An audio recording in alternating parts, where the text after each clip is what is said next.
শারীরিক অবস্থা জনাব নুরুল হক নুরুর উপর গতকালকে যে নৃশংসভাবে ওনার উপর আইন শৃঙ্খলা রক্ষাকারী বাহিনীর কতিপয় সদস্যের যে নির্যাতন জাতীয় অবলোকন করল, এটি ভাষায় প্রকাশের নেই।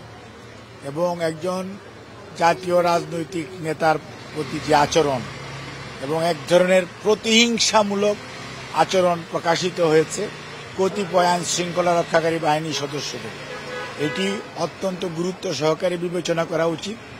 এটা শুধু নুরুর বিষয় না, এটা বুঝতে হবে 5ই আগস্ট 24-এর স্বৈরাচারের পলায়নের পর যে আইন শৃঙ্খলা রক্ষাকারী বাহিনীর যে দোসর, স্বৈরাচারের দোসররা এখনো যে ঘাপটি মেরে আছে, যেটা সবসময় বিএনপি সহ সকল রাজনৈতিক দল বলে আসছিল, তারা যেমন প্রশাসনে আছে, বিচারালয়ে আছে, আইন শৃঙ্খলা রক্ষাকারী বাহিনী তারা যা আছে তার প্রমাণ রেখেছে গতকালকে।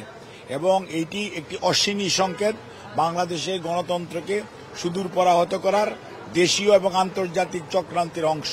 এবং এইটার দোসর হচ্ছে ঘাপটি মেরে থাকা সেই সমস্ত স্বৈরাচারের দোসররা। কাজেই যত দ্রুত তাদেরকে আইনের আওতায় এনে তাদেরকে দৃষ্টান্তমূলক শাস্তির ব্যবস্থা করা জরুরিভাবে প্রয়োজন।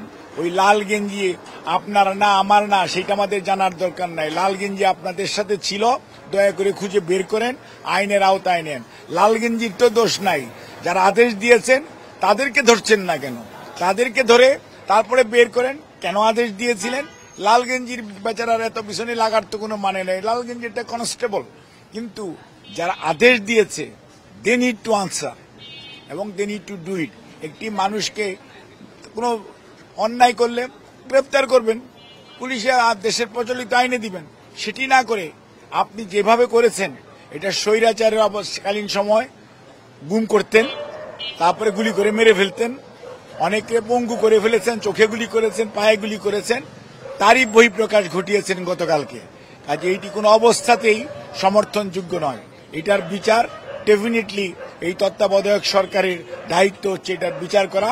আর নুরু সহ নয়, ওখানে যারা আহত হয়েছে সবার সুচিকিৎসার ব্যবস্থা করা এবং যারা ষড়যন্ত্র করছে ষড়যন্ত্রকারী পিছনের লোকগুলোকে খুঁজে বের করে তাদের মুখোশ উন্মোচিত করা প্রয়োজন। ধন্যবাদ। বাংলাদেশ জাতীয়তাবাদী দলের চেয়ারম্যান দেশনেত্রী বেগম খালেদা জিয়া নুরুর এই অসুস্থতার খবর শুনে উনি নুরুর এই অসুস্থতা এবং নুরুর পরিবারের প্রতি সহানুভূতি জানিয়েছেন। সেইটুকু পৌঁছে দেওয়ার জন্য আমি দেশনেত্রী বেগম খালেদা জিয়ার পক্ষ থেকে এসে নুরু এবং ওনার সহধর্মিণীকে সেটা আমরা জানিয়েছি।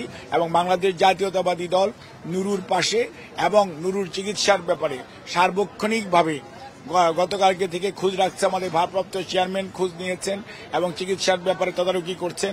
স্বাস্থ্য বিষয়ক সম্পাদক সহ স্থায়ী কমিটি অন্যান্য নেতৃবৃন্দ, আমাদের মহাসচিব সহ সবাই এটাকে নিন্দা জানিয়েছেন এবং বিএনপি তার অবস্থান ক্লিয়ার করেছে। আমি মনে করি এই সময় সকল গণতন্ত্রকামী শক্তি যারা আছে স্বৈরাচারের দোসরকে প্রতিহত করার জন্য এবং দোসরদেরকে খুঁজে বের করে আইনের আওতায় আনার জন্য সবাইকে ঐক্যবদ্ধ হওয়া প্রয়োজন। জনাব নুরুল হক নুরুকে আমি দেখেছি, ওনার সাথে আমার যেহেতু উনি অসুস্থ বেশি কথা বলার কোনো সুযোগ নেই, তারপরেও আমি হয়েছে এবং দেশনেত্রী বেগম খালেদা জিয়া বিএনপির পক্ষ থেকে আমাদের ভারপ্রাপ্ত চেয়ারম্যান যেমন সমবেদনা জানিয়েছেন, বিচারের দাবি করেছেন এবং সহযোগিতা করার জন্য আশ্বাস দিয়েছেন, ঠিক একইভাবে বেগম আমাদের চেয়ারম্যান ওনার চিকিৎসার ব্যাপারে খোঁজখবর নিয়েছেন, ওনার প্রতি সহমর্মিতা জানানো, ওনার পরিবারের প্রতি সহমর্মিতা জানানো এবং বিএনপি সবসময় নুরুর পাশে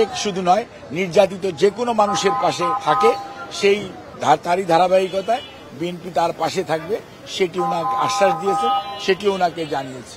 আলহামদুলিল্লাহ।